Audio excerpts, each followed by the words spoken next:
Hello class 12th. I am Avinash Lambert, your economics teacher, and I welcome you all to the economics online tutorial sessions. We are continuing with our chapter 2, which is basic concepts of macroeconomics. Today we are going to continue with the chapter, and today we have some terminologies and different terms which you need to learn before we start to the heavy chapters of your macroeconomics. So the first topic is domestic territory. What is domestic territory? It's the political frontier or economic territory. What is political frontier? Suppose there is a central government up to which geographical extent they control the area. Up to which geographical area the central government controls the area is that political frontier. Is that clear? The economic territory up to which they can control the economy, up to which they can control the production, consumption and different aspects. Understood? The political frontier means up to that geographical area a central government can have the control. So, now there are few things which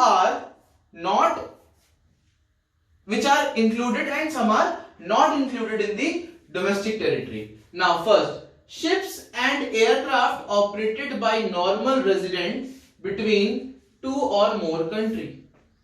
If a normal resident of that country, I'll clear you what is normal resident here. Ships and aircraft operated by a normal resident who lives in that country between two or more countries.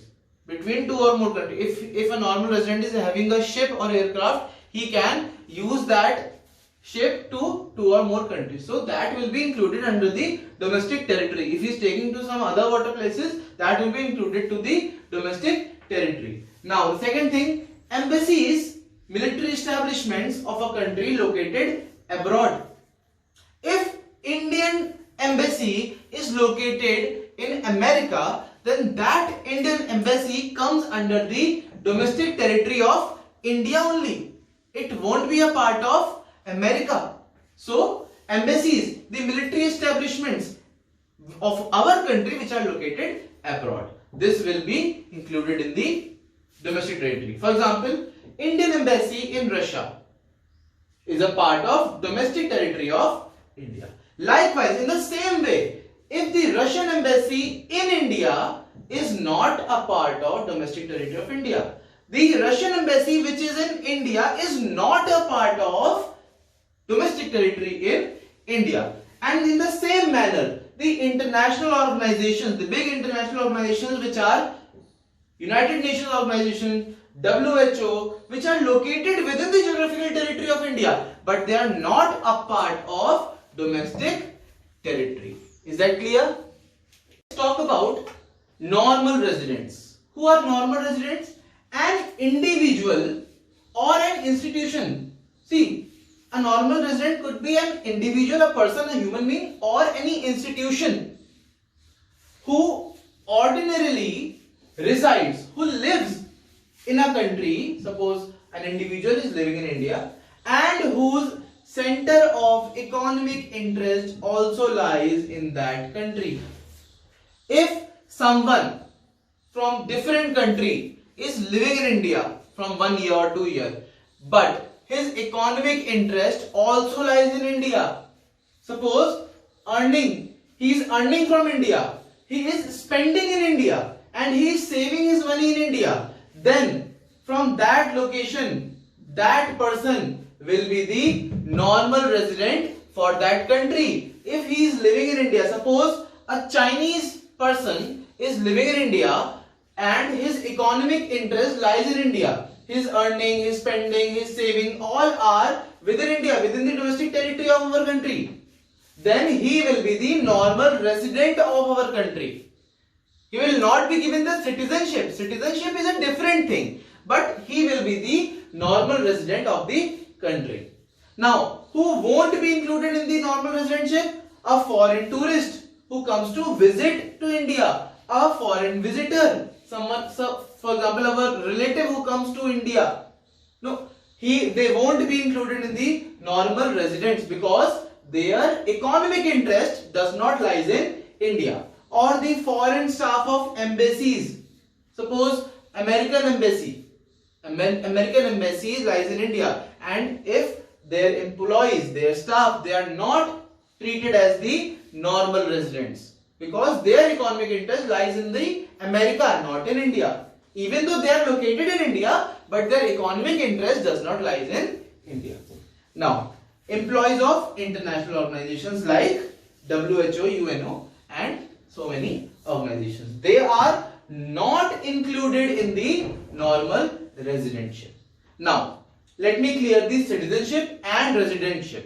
Both are quite similar, but there is a big difference between you. Most of you don't know the differences. Most of the people of India don't know the differences between citizenship and residentship. Now you will be cleared about the concept. Now, citizenship. Citizenship is given to an individual by the birth. If you are born in India, you are given the citizenship of India. Or if you are not born in India, but by applying for citizenship according to the Indian law, you can have the citizenship. Is that clear? By birth or by applying for the citizenship according to the Indian law, then citizenship will be applied. And what is residentship? According to residentship, it's an economic concept. It's an economic concept based on the economic activities performed by the person. If that person is earning, spending, saving in that country, then it's a matter of residentship. And if a person is just born in a country and he wants to apply in a country according to that law, then he will consider it as the citizenship. And that's the residentship. Is that clear, everyone? The next topic for today is domestic product. Now, what is domestic product?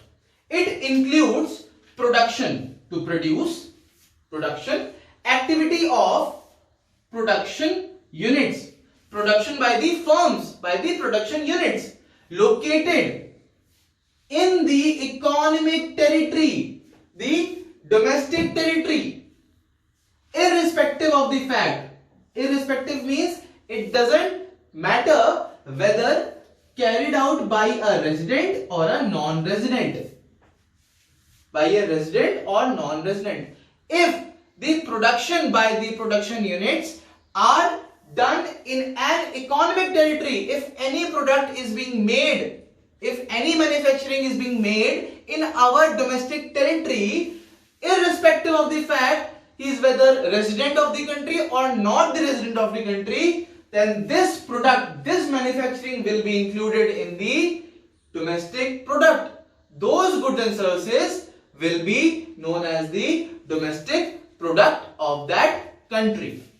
Understood? Now, national product. National product, it includes again production activities of normal residents.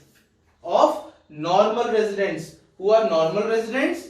Whose economic interest lies within that country, irrespective of the fact whether performed within the economic territory or outside the territory. If a person is having an economic interest for India and he is living outside India, but he is earning for India, he is spending in India, his economic interest lies in India, then that person is contributing in the national product of India. If he is manufacturing something in America, but the income generated or the product which he sold, all those things, the income which he used, the economic interest of that person is for India, then that person's goods and services, or all collectively we take, all the goods and services will be considered as the national product of India.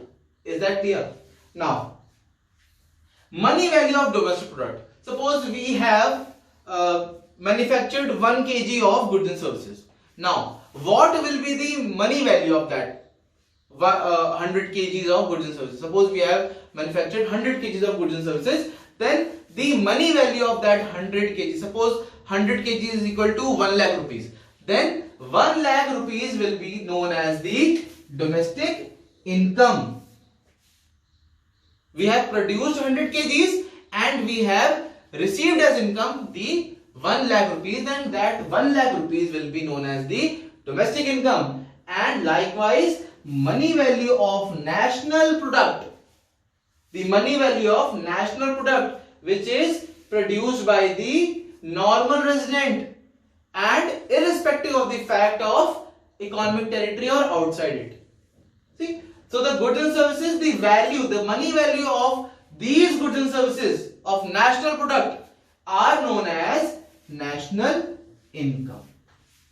Is that clear? The income, the money value of goods and services produced by the normal resident irrespective of the fact whether performed within the economic territory or outside it. Is that clear? And in domestic product, it is the money value of goods and services produced within the economic territory, within the geographical territory, irrespective of the fact whether carried out by the resident or non-resident of that country. I hope it's very clear to all of you.